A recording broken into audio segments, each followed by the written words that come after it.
Orville was a serial entrepreneur our whole married life, and he would bring stuff home for me to sample all the time. And it was usually junk that I would throw into a pile and say, no, don't. It had potential. No, no. And so he called me from Utah. Hey, I found this product, and he tried to describe it to me. And I wasn't getting what he was saying. And so I just said, well, bring it home, I'll look at it. It is something you have to experience. And plugged it in, turned it on. First bar was banana nut bread. Yeah, and I came home and I thought she was making banana bread. And so my first reaction of it actually being used in our home was surprise that, wow, this is a lot better than I thought it was.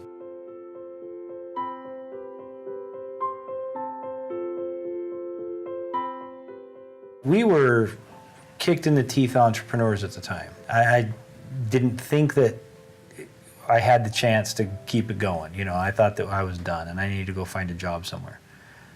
So when we found the product and she liked it, it was a surprise because most of the products she didn't like. So the fact that I came up with something or introduced something to her that she actually Loved, yeah. I thought there might be some potential. But I was still trying to figure out in my mind how it was going to work, how we would be able to do it with all the debt we had, how we would be able to buy product, sell product, you know, all of the details of entrepreneurship. I was pretty nervous about privately.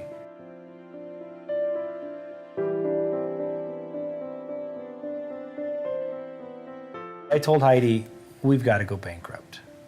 We're just hurting people. And we're going to hurt more people if we don't stop this now. So let's, you know, our first losses are our least losses. I'm going to cry. And it was tough.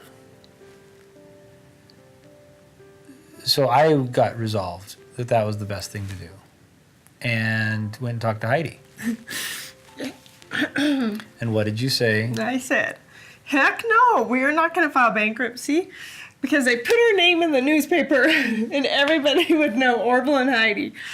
And I said, we're going to swing for the fence and we're going to, gosh dang, swing hard. Yep.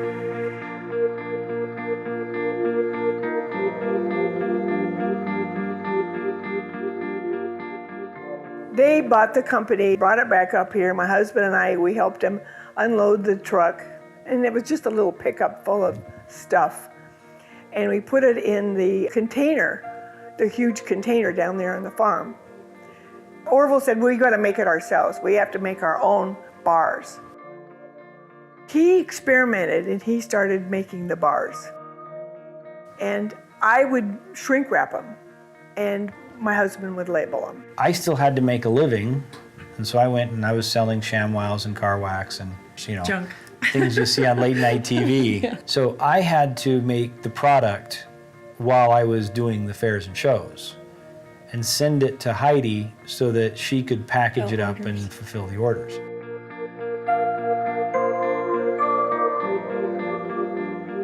I think I knew that I didn't want to sell it at fairs and shows.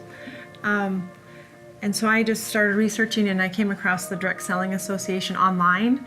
And it was 18 days between the day we brought all the product home and the day that the Direct Selling Association was having their annual meeting. So it was sometime in between May 1st and May 18th that I came across this and I said, you should go to this meeting. So we scraped together money for him to attend and he went and came home and said, we're gonna do direct selling.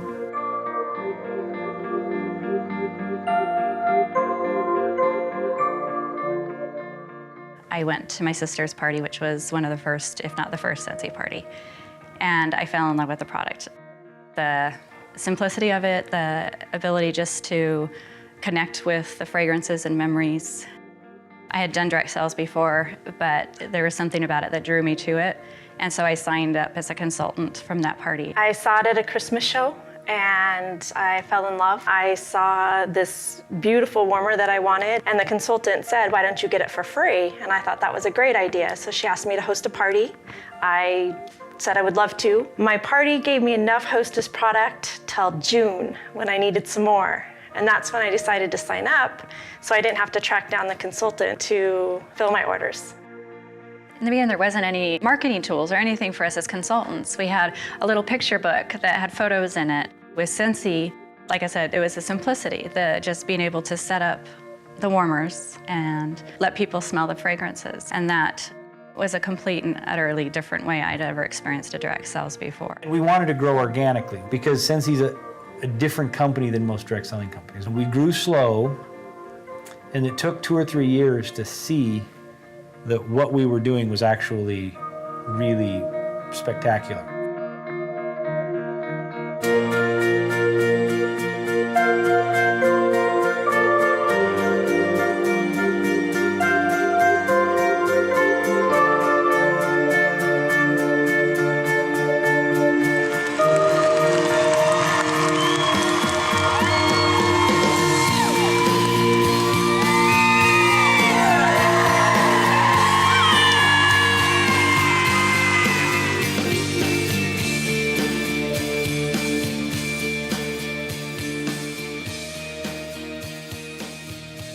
Obviously, when Orville and Heidi first started the company, they didn't have any choice but to bootstrap. The initial and original consultants that we had saw what they were willing to do and what they were willing to personally sacrifice.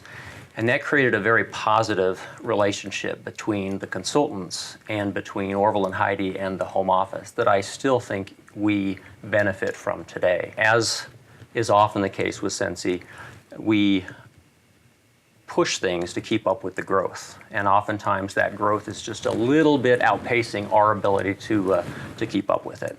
And that's certainly where we found ourselves in the fall of 2009.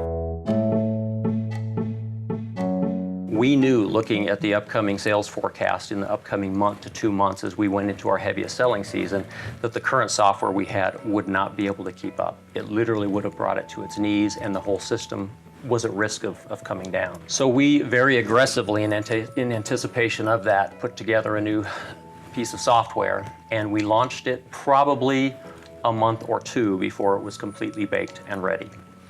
And we had issues with it. I came in the middle of it. I arrived at Scentsy on November 16th of 2009, and we were in the throes of some real challenges. And our shipping department, we're not getting some of the back orders on the pick tickets correctly, meaning that back order item was dropping off. There were hundreds of scathing emails about how horrible we were.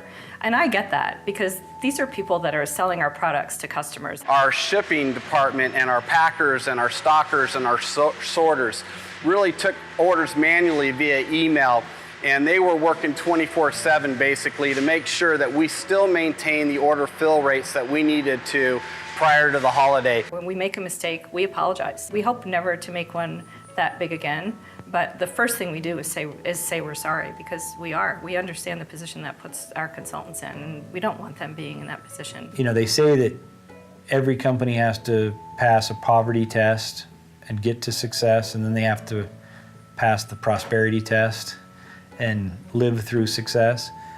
This was our defining moment.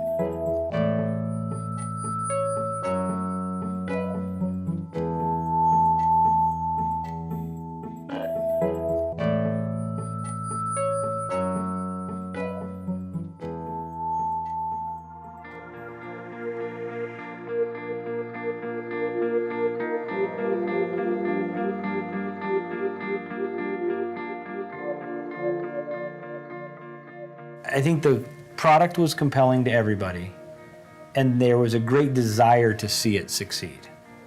And they realized that it wasn't going to succeed without them helping us, because we were very open about the fact that we were in a pickle. And rather than fake it till we made it, we just were us. And I think that was a principle that is developed at Scentsy, of authenticity, that started because there's really not a lot of faking when it comes to Heidi and I. We are who we are, and the fact that we were in a hole, the fact that we were on the brink of bankruptcy, we didn't hide that from anybody. And that, I think, gave people comfort to reach out and help. Well, Orville is, like I said to me, I would do anything for Orville. And I also would do anything for Heidi.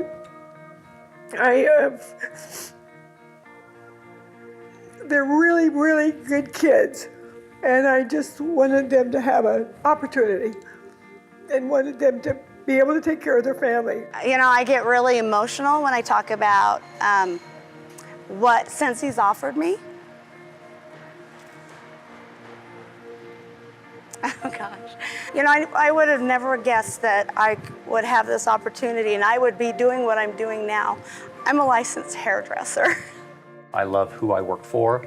I love who I work with. We've been extremely fortunate to be able to put together some very talented teams here. The consultants and working with consultants and seeing how they are changing their lives with the Scentsy opportunity and what it has done for them is inspiring every single day. Watching consultants that were stay-at-home moms with very little education that now have these amazing teams and downlines and are these leaders. And it's about watching people within my own team